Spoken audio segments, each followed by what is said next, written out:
Hello, hello, hello. Don't pop until I say we're the SFGMC Divas, Christy. God, girl. Oh, sorry. Being the first chorus of its kind, they call us a granddaddy chorus.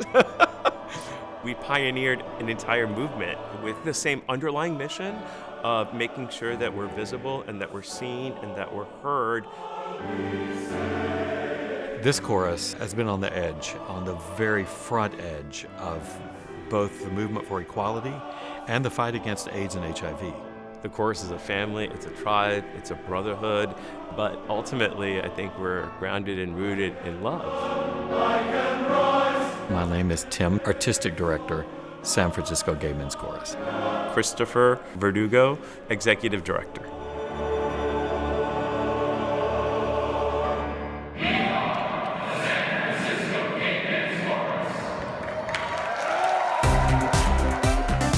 The San Francisco Gay Men's Chorus is the first chorus of its kind. Founded in November of 1978, our first public performance was actually on the steps of City Hall when Mayor Moscone and Supervisor Milk were assassinated.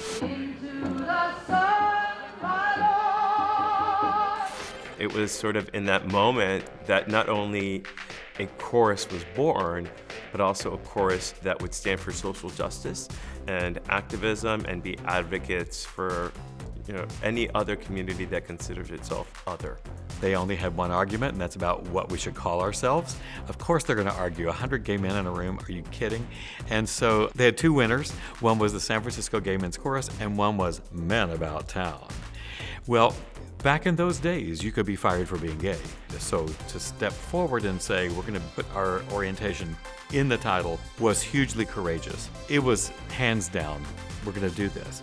It was the first chorus on the planet to ever use the LGBTQ name in its title. We sort of have this belief in the chorus as part of our mission that we have twins. And one of them is an artistic twin and the other is the activist twin. And we have to feed them sort of both the same because that's who we are. We're an arts organization who uses music as its mission to create a more just community, one that is equal, not just within our own community, but with other communities as well. We have about 300 singers, and we have 3-hour rehearsals, and they're required to do at least 3 hours of work on their own in between. It can be a full-time job, and for some of them it kind of is, although they are not paid, and they pay dues, and they pay their own wardrobe, and they pay their own travel when we tour. And sing about 50 times a year. In the community all over the Bay Area, including Rhythm, reaching youth through music, where we go into public schools to teach and preach through music unity and equality. To defend our country. After the 2016 election, we realized that the most important thing that we needed to do was pivot and go where we thought that our voices would make the greatest impact, and that was down the Bible Belt to 5 states: Mississippi, Alabama, North Carolina, South Carolina, and Tennessee. There is a traveling show. And throughout the tour, we were fortunate enough that Airbnb approached us about documenting the trip. They created this incredible documentary named Gay Chorus Deep South, which premiered a year ago at the Tribeca Film Festival, and it won the Audience Award there. We were just expecting to have a film that documented what we were doing in those communities, and what we received back was so much more. So I joined my first gay chorus when I was 17 years old in South Florida. I had just come out, and my mother and I were at odds, and that's to put it mildly. So in search of something, I found the Gay Men's Chorus of Los Angeles. That particular chorus really was my salvation in many ways. When I was in Los Angeles, I went down a slippery slope of addiction, and I have always shared this story because it's really what the power of the family, the community, the tribe, and music can do. And the men and the leadership in that organization who put themselves out to help me get out of my addiction and see what was truly possible.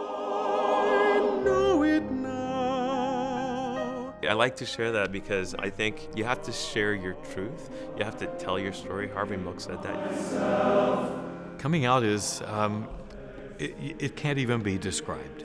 Part of it is that everyone in your life has expectations of what you will be, of who you are, how you walk in life.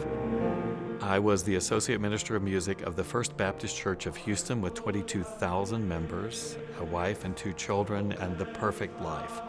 So my coming out was incredibly public and did not go well, and I lost everything and found myself in a Motel 6. My children were gone.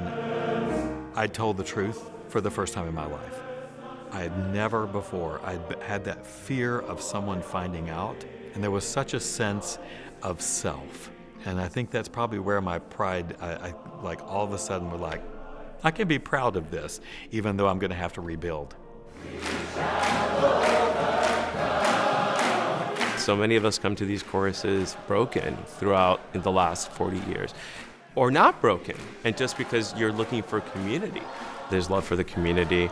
I'm getting climb. There's a real love to want to make the world a better place, to want to help our communities have a just place in society.